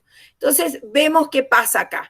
Yo agregué 100 mililitros de 5 por 10 a la menos 3 molar de sulfato de sodio. Tengo soluciones de 50 mililitros de estos iones por separado. Tengo un vasito que tiene iones calcio. Tengo un vasito que tiene iones calcio, tengo otro vasito que tiene iones estroncio, y tengo otro vasito que tiene iones bario, ¿sí? Una solución de estos iones, ¿sí? Tengo soluciones de estos iones. A cada uno le agrego 100 mililitros de sulfato de sodio de esta concentración. Entonces, ¿qué hago acá? Primero, hago la corrección por dilución, porque yo agregué 100 y había 50, entonces suponiendo volúmenes aditivos, tengo 150 ahora. Entonces tengo una concentración de sulfato de 3,3 por 10 a la menos 3. Ahora, corregida por dilución, 3,3 por 10 a la menos 3 molar. ¿Sí? Y también tengo que corregir las concentraciones de calcio, porque yo tenía de calcio, tengo de los 3 iones, tengo 4 por 10 a la menos 3 molar, de los 3, 4 por 10 a la menos 3 molar. Entonces, corrijo la concentración de los iones por dilución, y me da que los iones ahora tienen 1,33 por 10 a la menos 3 molar. Vamos a agrandar. 3,3 por 10 a la menos 3 molar ahora de los iones, y de sulfato tengo 3,3 por 10 a la menos 3, y de iones 1,33 por 10 a la menos 3. Entonces, ¿qué hago? Calculo, yo sé que los KPS tienen estos valores, calculo el QPS para cada caso, y fíjense que en un caso, el del sulfato de calcio me da menor que el KPS. En el caso del sulfato de estroncio me da mayor, y en el caso del sulfato de bario me da mayor que el KPS. Entonces, la conclusión es que el que precipita va a ser el sulfato de estroncio y el de bario, y el de calcio va a quedar en solución porque es el más soluble. Es el más soluble, ¿sí? Y aquí falta poner entonces que el sulfato de calcio me va a quedar en solución, porque el QPS es menor que el KPS. El sulfato de calcio queda en solución. ¿Sí? Queda en solución.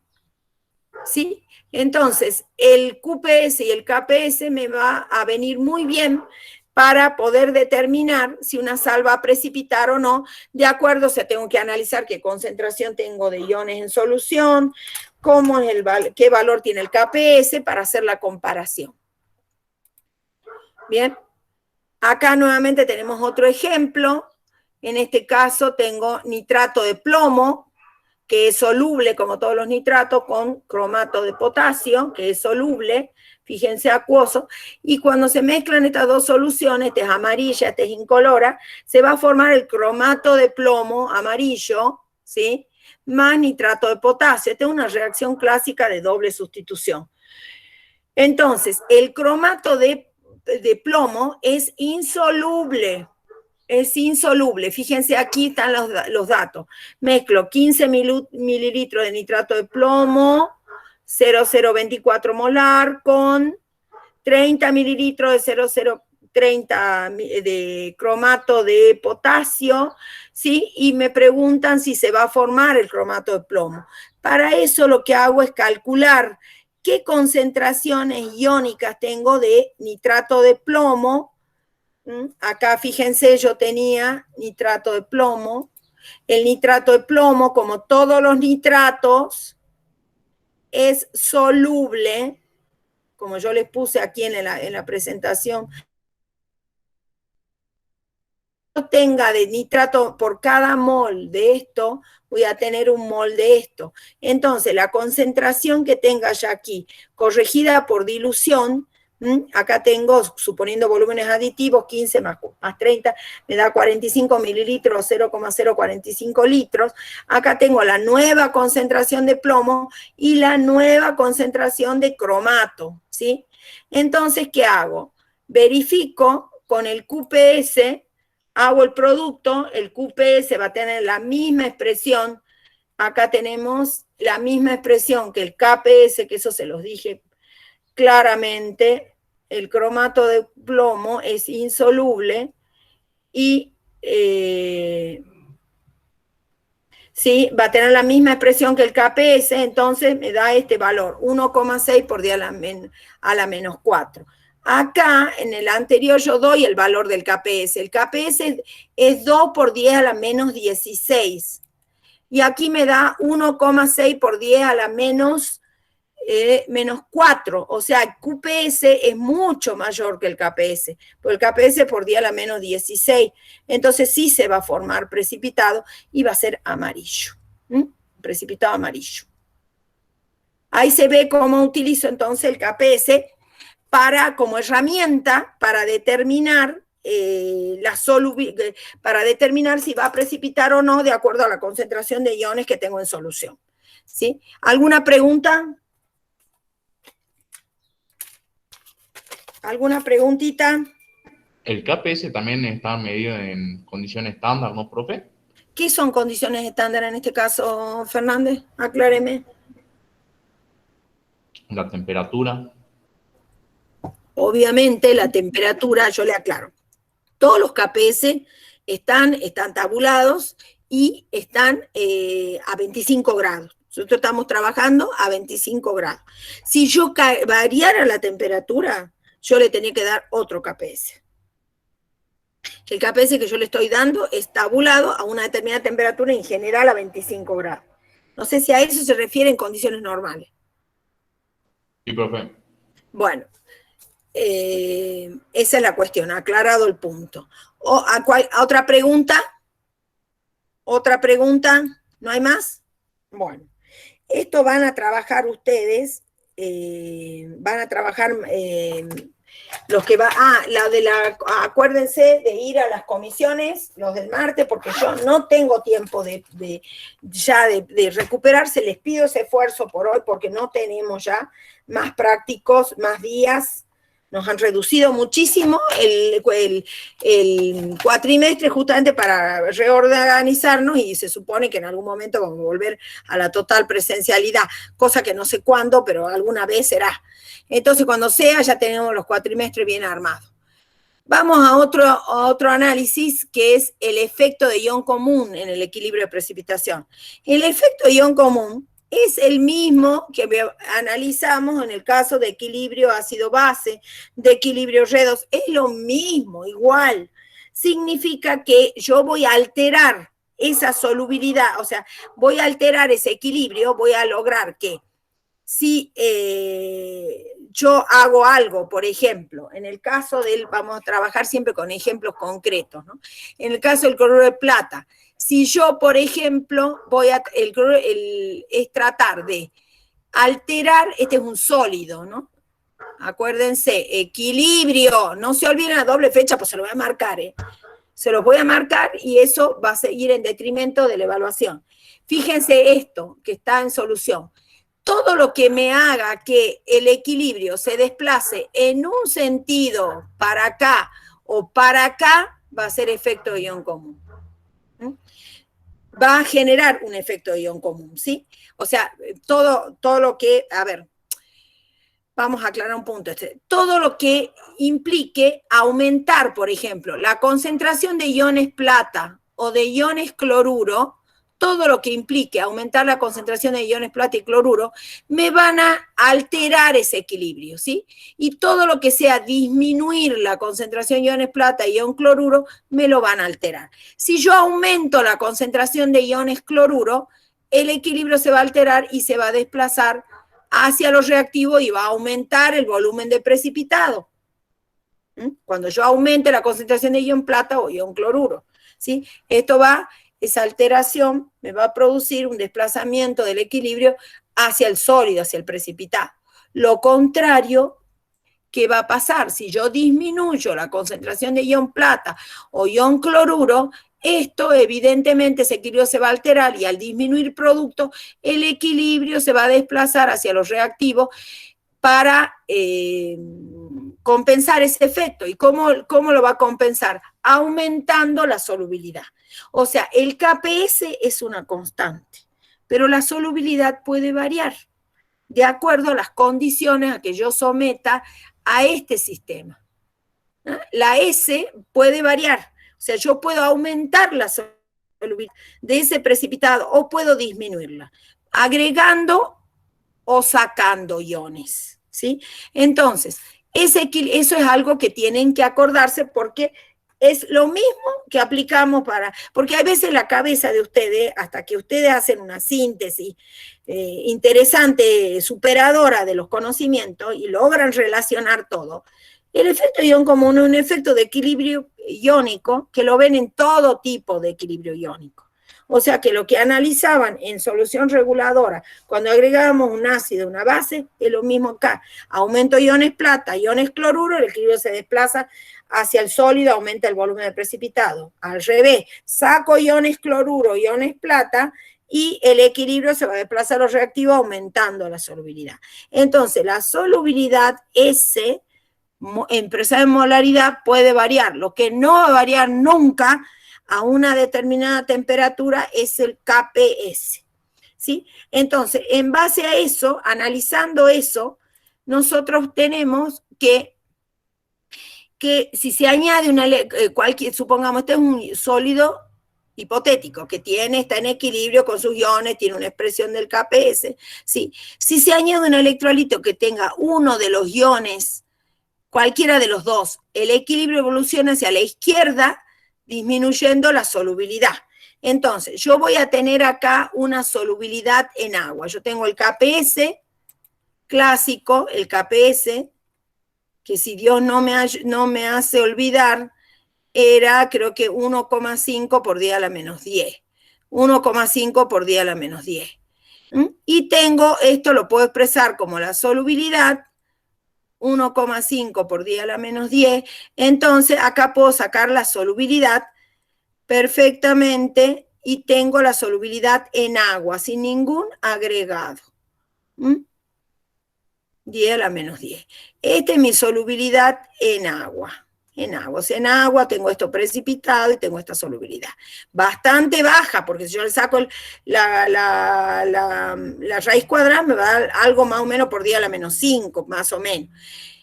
Si yo le agrego nitrato de plata, por ejemplo, que el nitrato de plata, como todos los nitratos, es soluble, va a aumentar los iones plata en solución, ¿sí?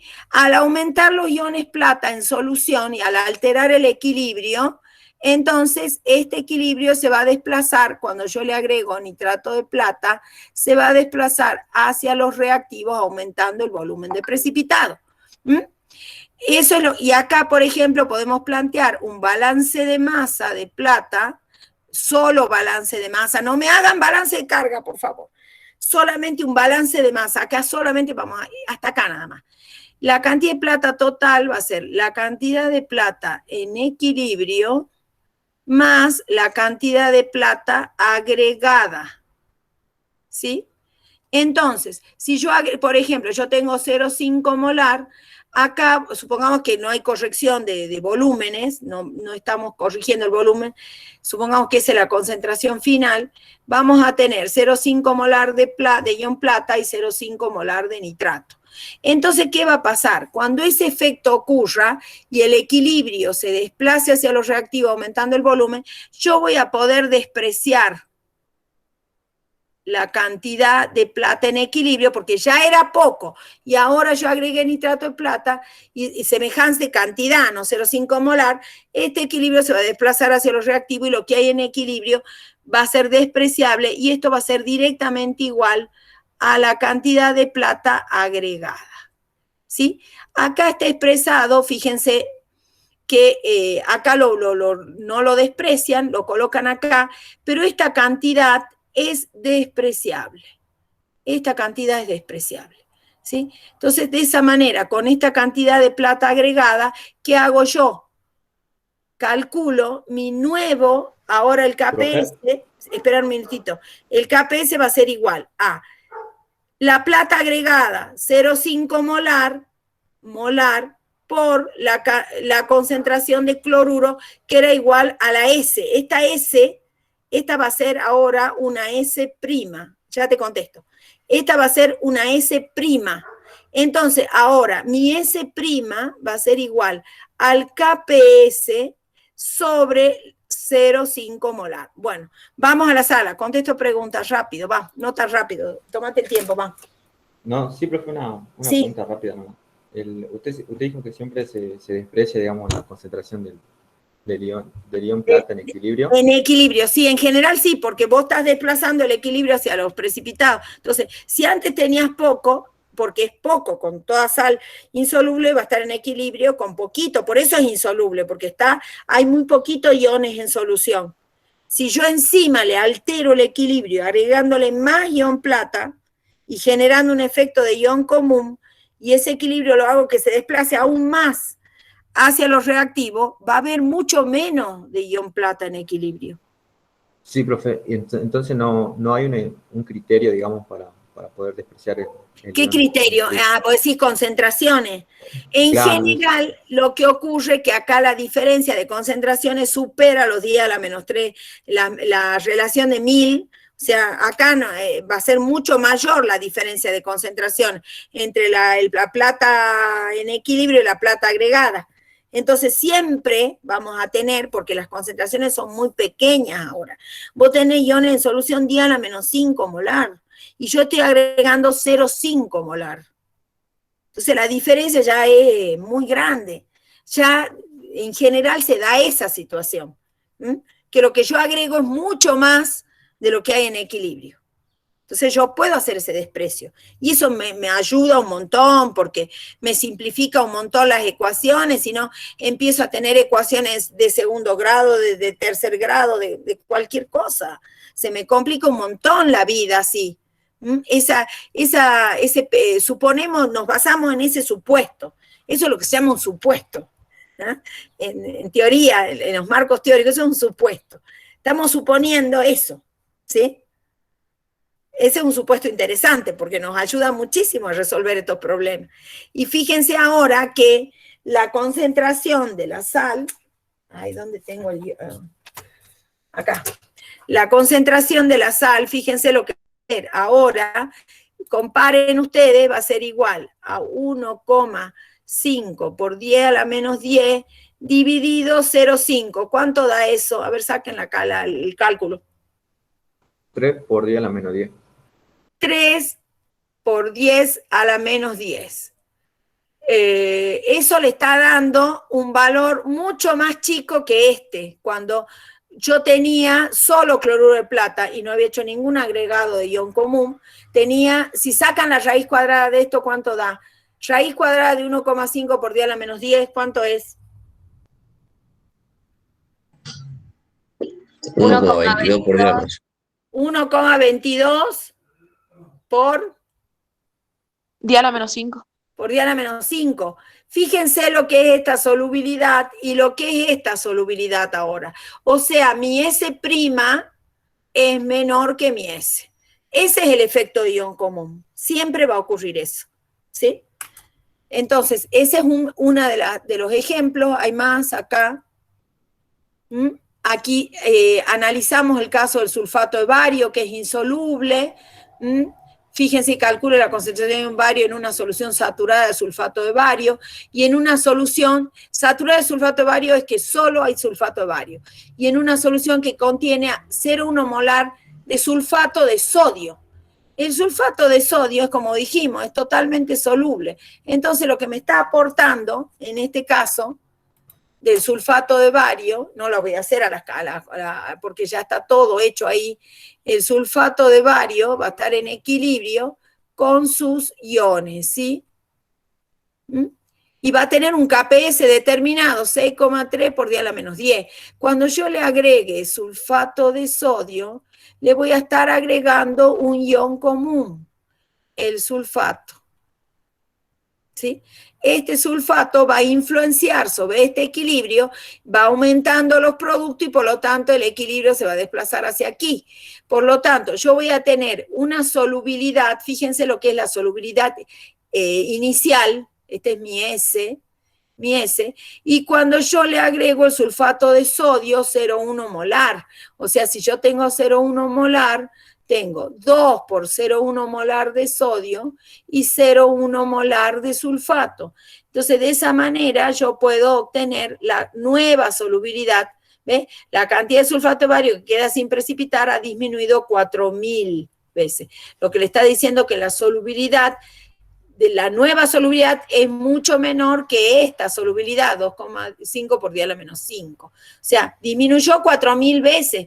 Nuevamente pasa que la nueva solubilidad es menor que la solubilidad inicial. Por efecto de ion común. Es el mismo efecto. Vamos a ver, acá lo hago con el cromato de plomo que estábamos diciendo. Aquí se agrega nitrato de plomo a un precipitado de cromato de plomo y analizamos lo mismo. Y lo mismo ocurre. Eso les sugiero que vayan viendo para no olvidarse. Y antes de seguir con precipitación fraccionada, se terminó la pastillita de esta parte. Entonces, vamos a... Bueno, aquí vamos a ir cerrando y vamos a entrar un cachitito. ¿Hasta acá está claro? Esta cosa es fundamental, chicos, ¿no?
Profe, está silenciada, creo.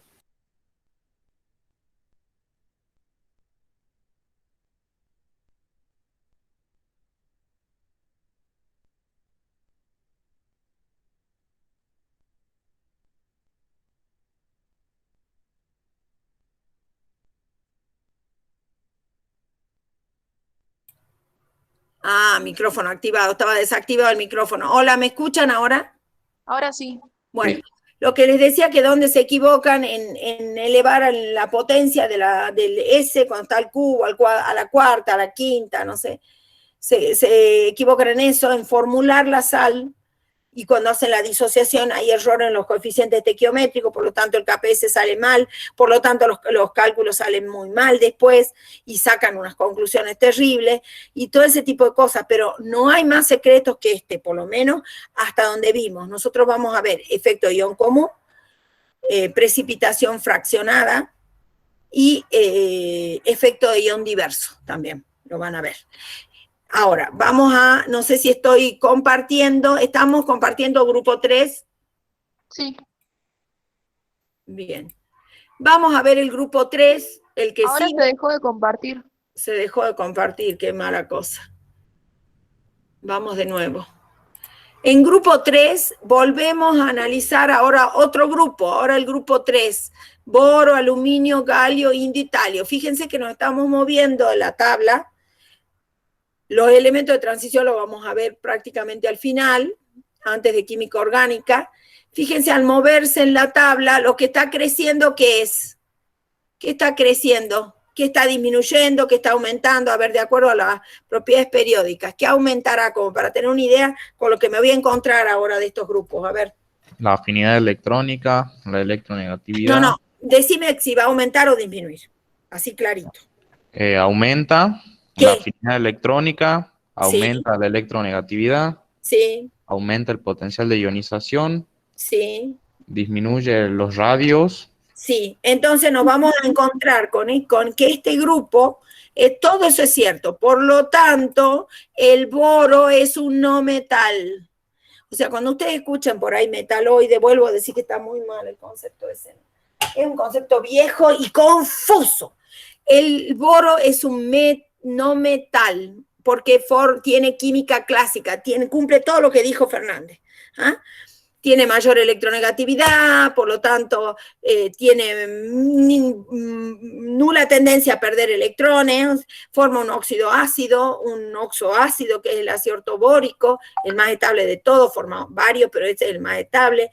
Tiene una química fundamentalmente covalente, no forma compuestos iónicos. ¿Sí? O sea que el boro se aleja de ese comportamiento metálico y crece mucho su carácter no metálico. Se dice que es un semimetal porque es un semiconductor. O sea que en la estructura de bandas, el boro va a tener una diferencia, un gap de energía entre la banda de valencia y la banda de conducción. Va a ser un semiconductor. No tanto, tal vez, no es de los mejores, pero va a ser un buen semiconductor. El que se usa más como semiconductor es el silicio, porque es el más abundante, los silicatos están por todos lados. Pero el silicio, combinado con boro, dopado con boro, forma un semiconductor de mucho mejor propiedades conductoras que el silicio solito. Así que el boro va a ser un semiconductor, un no metal. Ahora vamos hacia abajo. Yo me voy bajando, aluminio, galio. ¿Qué es lo que está creciendo ahora? ¿Qué está variando ahora en el grupo? ¿Qué está variando cuando me bajo en el grupo ahora? Va modificando. ¿Aumenta el radio atómico? Va aumentando el radio. ¿Qué más va pasando? El carácter metálico también va a ir aumentando. Por eso el boro va a ser el único no metal del grupo. Todo el resto van a ser metales. No cualquier metal, ¿eh? El aluminio era un metal que ¿qué características tenía? Ponce, Alejandra. ¿Qué características tenía el aluminio? No se oye, padre. Avellaneda, Anael. ¿Qué características? ¿Cómo? Es anfótero. Ah, Cruz, está contestando Cruz, no está contestando. Perdón, sí. Es un metal anfótero, va a reaccionar con ácido y con base, igual que el berilio, igual que el zinc, ¿sí? Vamos a ver que el estaño también es anfótero, el plomo también es anfótero, bien. Entonces ya va variando, va a ser un metal anfótero, pero ese carácter anfótero va disminuyendo al galio hasta desaparecer en el indio italio. En el indio italio son metales electropositivo, más bien más parecido a los metales alcalinos, va variando, ya el carácter metálico se hace fortísimo. En el indio y el talio son metales básicos, como los metales alcalinos, no son anfóteros. El galio es menos anfótero que el aluminio, pero menos básico que el indio, ¿sí? El galio siempre son los elementos que están en el medio, la transición, la famosa transición. Vamos a ver, en esta tabla, otra vez a analizar tabla. Acá vemos el boro, tiene unos potenciales de ionización que por el radio pequeño que tienen altísimos potenciales de ionización. Ya estamos con un elemento con semejante potencial de ionización, le va a costar muchísimo perder los electrones. Entonces no va a formar compuestos iónicos. El boro, ¿por qué no va a formar compuestos iónicos? Porque no logramos formar un compuesto iónico, por ejemplo, borofluor 3. Si fuera iónico, tendría que tener una energía reticular enorme y muy negativa que nos devuelva mucha plata, mucha energía, como para compensar el gasto de 3 potenciales de ionización. Primero, segundo y tercero. Porque estos son potenciales que hay que poner energía, hay que poner plata, como en el banco. No me devuelve. Entonces, para formar un compuesto iónico, la energía reticular se tendría que ser enorme y muy negativa para que me compense. No logramos encontrar eso. Tampoco se va a hidratar, porque lo que sucede con el boro, como es tan chiquitito, aún más chiquitito que el litio y el berilio, tan pequeño, no logra existir en solución el boro 3+. Enseguida se une al agua, se une a todo y va formando compuestos. No existe el boro 3+ en solución, ni siquiera un boro hidratado. Existen otras especies del boro. Entonces, porque ya la hidratación no es posible en el boro, porque es tan chiquitito que no soporta su existencia, digamos, no alcanza estabilidad en una solución acuosa y por lo tanto tampoco vamos a tenerlo al boro 3+ en solución acuosa. La energía de hidratación tenía que ser brutal y no lo alcanzamos a compensar con otras energías. Entonces el boro va a ser un no metal. El aluminio sí va a formar un ion 3+. Fíjense, son altos, pero no son muy altos, son más bajos que en el boro, por lo tanto va a ser un metal. Fíjense, va a ser un metal. Estas energías de ionización primera, segunda y tercera van a aumentar un poquito en el galio, un poquitito, van a disminuir un poquitito en el indio y van a aumentar bastante en el talio, la segunda y la tercera sobre todo. La segunda y la tercera. La primera son parecidas, la primera energía de ionización. Las segundas tienen una cierta constancia, salvo en esta que ya aumenta de vuelta de nuevo. Y la tercera es muy alta acá, 2800, es alta en el talio. Esta energía es alta y a su vez el radio, acá pasa algo con el radio, porque el radio generalmente en un grupo aumenta. Y acá lo que está pasando es que aumenta hasta acá y aquí se hace casi constante. Está siendo bastante constante, ¿ves? El radio aquí, 0,80, 1,25. Este dato, bueno, más o menos, casi igual, pero este también es muy constante. O sea, aquí no aumenta continuamente los radios. Acá está pasando algo en este grupo. Acá está pasando algo que la Z efectiva, por ejemplo, acá la Z efectiva, en lugar de disminuir, no disminuye. La Z efectiva no disminuye. Entonces, al no disminuir va a tener consecuencias en cuanto a al potencial de ionización. Al no disminuir, el potencial de ionización no va a bajar, sino va a aumentar, porque normalmente en los metales alcalinos pasaba que el potencial de ionización disminuía, porque el radio aumentaba en los metales alcalinos y alcalinos tercios hacia abajo. Aquí no está pasando esto, no está produciéndose una disminución notoria del potencial de ionización, no. Los radios tampoco tienen un aumento notorio. Acá está pasando algo con este grupo. Ya no tenemos la misma variación que en el grupo 1 y el grupo 2. Evidentemente, estos metales están comportándose de otra manera. ¿Por qué? Porque el indio y el talio, cuando llegamos al talio, ya estamos completando las capas D, tenemos la capa completa D y la capa F. Al completar la capa F y la capa D, estos electrones de la capa D apantallan poco el núcleo. Entonces apantallan poco, y al apantallar poco me hace que la constante de apantallamiento no aumenta, sino que disminuye. Y entonces el Z efectiva aumenta. Ese aumento de Z efectiva se ve en este radio que no crece como crece en el grupo 1 y el grupo 2. Está creciendo muy poquito. Entonces acá ya tenemos otro comportamiento. Si la Z efectiva aumenta y el potencial de ionización en el último elemento no disminuyó, sino que aumentó, es que evidentemente está pasando algo, hasta me está costando perder los electrones acá. Me va a costar perder los electrones. Por eso es que en los primeros elementos, el número de oxidación más 3, considerando la configuración NS2, NP1, NS2, no me quiero pasar, ¿no? NS2, digo esto y ya los dejo. Esta es la configuración de este grupo, NP1. Entonces, yo puedo tener el número de oxidación más 3, es posible, para los elementos livianos, pero para los elementos pesados, como el potencial de ionización no disminuyó, sino que aumentó, ocurre lo que se llama el efecto de par inerte. Estos electrones S, que están muy cerca del núcleo, van a estar muy fijos y muy poco tendencia van a tener de comprometerse un enlace de cualquier tipo, sea iónico o covalente. Entonces, normalmente, el que va a jugar en el enlace para los elementos pesados va a ser el electrón P. Por lo tanto, acá crece el número de oxidación más 1, es más estable, y acá, en los elementos más livianos, el número de oxidación es el más 3. Presten atención a eso. Otra cuestión importante, el boro tiene una abundancia número 38 entre los elementos de la corteza terrestre, o sea que es mucho menos abundante que el silicio. Por lo tanto, a pesar de que es semiconductor, se usa más el silicio.